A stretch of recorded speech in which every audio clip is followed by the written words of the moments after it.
Welcome back to Logic Made Accessible. Now that we've gone through the first two building blocks of logic, we're ready to put it all together into the third building block, which is the syllogism.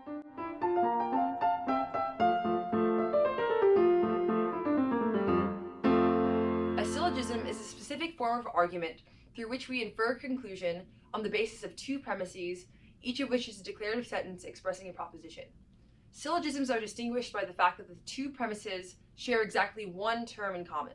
Syllogisms are at the very core of Aristotelian logic. We will look at them in much more depth later in the class. Now that we have an understanding of how to evaluate the truth of a declarative sentence by checking whether the truth of a proposition corresponds to the facts in the world, we can look at two important properties of the syllogism. First is soundness. An argument is sound if the truth of its premises guarantees the truth of its conclusions, 2, its premises are true, and 3, its terms are clear and unambiguous. In other words, a sound argument is an argument that is correct. Every component of it, from the premise to conclusions to its line of reasoning, is true. If the argument fails any of the conditions listed above, it is called unsound. For example, take this argument. Premise 1, all people are mortal. Premise 2, Aristotle is a person. Conclusion, Aristotle is mortal. This is a sound argument. Firstly, the truth of its premises guarantees the truth of its conclusions. If the premises are true, then the conclusions must be as well. Secondly, its premises actually are true.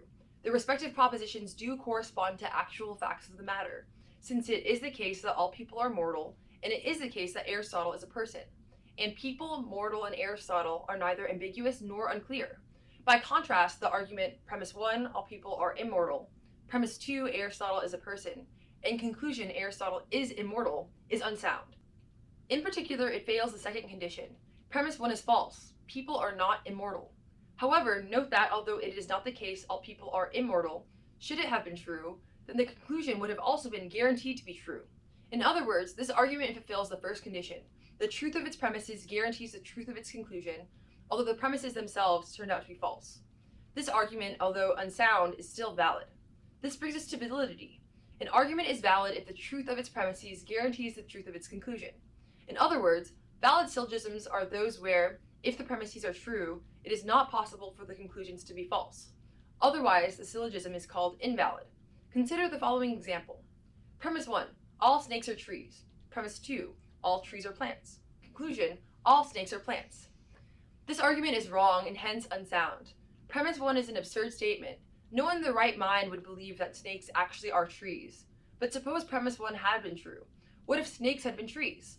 Let's say that they have some properties of trees in this strange hypothetical where snakes can spout branches and leaves. Then, following the line of reasoning, the conclusion necessarily follows from the premises. If all snakes are trees, and if all trees are plants, then all snakes are plants. If the premises were true, then the conclusion must follow, even if the premises are not actually true. If the truth of the premises guarantees the truth of its conclusion, regardless of whether the premises are true or not, then we call this argument valid. The following example is another valid argument. Premise 1, all snakes are reptiles. Premise 2, all reptiles are animals. Conclusion, all snakes are animals. In this case, we did not have to suppose the premises to be true. They are true, and when they are true, the conclusion must follow. This is what matters for judging validity. Now you might be wondering, is this not also a sound argument? And you would be right. Validity is a precondition for soundness. All sound arguments must also be valid arguments. However, not all valid arguments are sound, as we saw in the previous examples.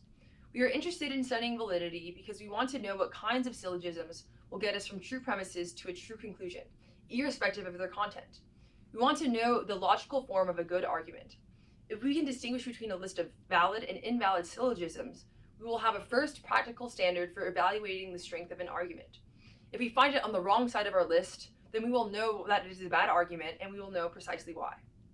Here are some more examples. Sometimes arguments can, on the surface, meet the standards for validity and soundness that we have given, but still have something wrong about them. Consider the following argument. Premise 1, all famous actors are stars. Premise 2, all stars are celestial bodies.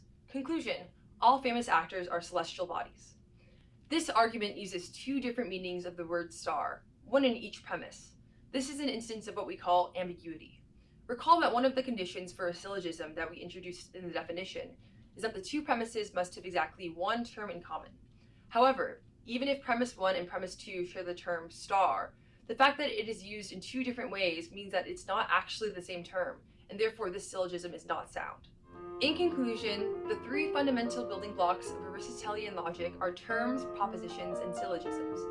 Each of these has its own function and specific set of properties. In this lesson, we looked at syllogisms. By putting together what we've learned about terms and propositions, we have finally gathered an understanding of this form of argument.